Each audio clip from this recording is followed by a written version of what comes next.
आज की कहानी में हम देखेंगे कि एक बेटी अपनी माँ को किस तरह जिंदा दफन करती है। आज हम ऐसे इंसानों के मुतालिक पढ़ने वाले हैं जो सिर्फ इंसान हैं, मगर इनमें इंसानियत मर चुकी है। इस कहानी के ऑथर एडवर्ड ने ये कहानी अपनी ग्रैंड मदर के मुतालिक लिखी है। एडवर्ड के माँ बाप ने शायद वो इज़्ज़त ना एडवर्ड को दी और ना ही इसकी ग्रैंड मदर को। असल में ये कहानी हमें तकरीबन हर घर में नज़र आती है, जहाँ पर बूढ़े लोगों को, ओल्ड पीपल को इज़्ज़त नहीं दी जाती, रिस्पेक्ट नहीं दी जाती। मगर कुछ घरों में ओल्ड लोगों को, बूढ़े लोगों को हद से ज़्यादा रिस्पेक्ट, उनको बड़ा समझा जाता है, हर डिसीजन में उनसे राय ली जाती है।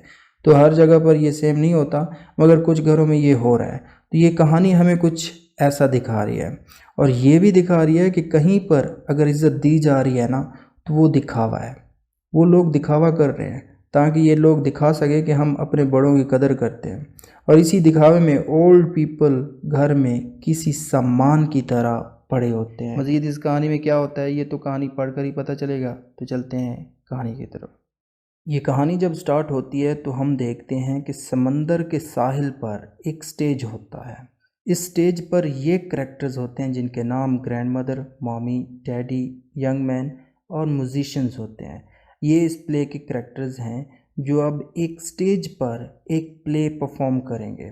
मतलब आप आज एक प्ले पढ़ेंगे और दूसरा परफॉर्म होते देखेंगे। ये प्ले जब एक स्टेज पर शुरू होता है तो एक खूबसूरत सुबह दिखाई जाती है।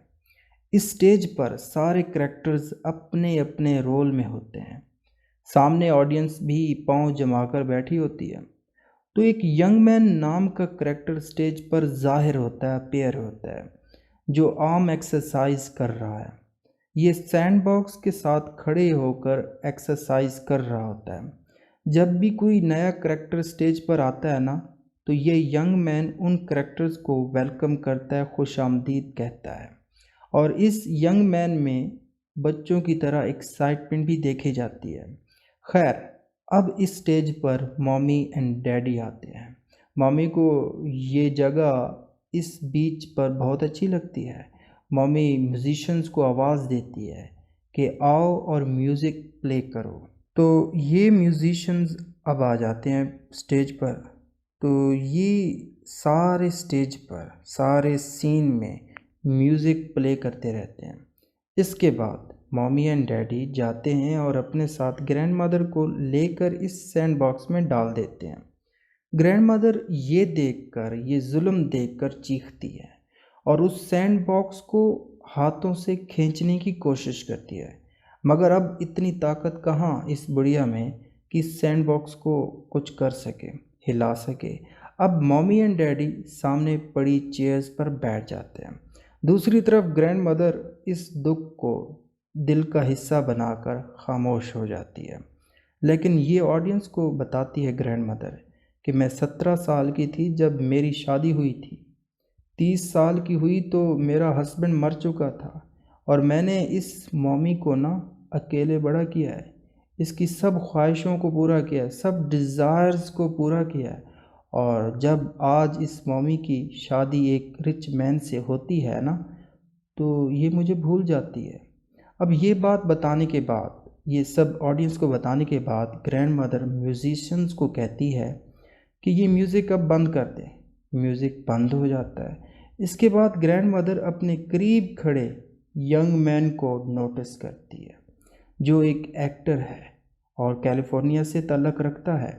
मगर ये एक्टर एक्टिंग प्रॉपर नहीं कर सकता, क्योंकि इसे एक्टिंग आती ही नहीं।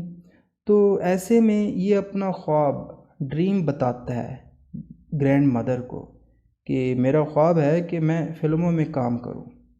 अब म्यूजिशियन भी फिर से म्यूज़िक बजाना शुरू कर देते हैं। दूसरी तरफ रात का वक्त हो जाता है।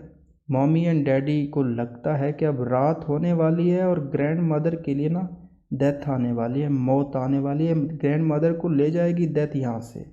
ग्रैंड मदर ये अंधेरा देखकर सैंड बॉक्स से उठना चाहती है, मगर इसे ऐसा लगता है जैसे ये मूव नहीं कर पा रही इस जगह से जहाँ पे वो बैठी है, जहाँ पे सैंड बॉक्स में रखा गया है इस ग्रैंड मदर को। अब ये हिल नहीं सकती। साथ ही खड़ा यंग मैन इस ग्रैंड मदर के पास आता है।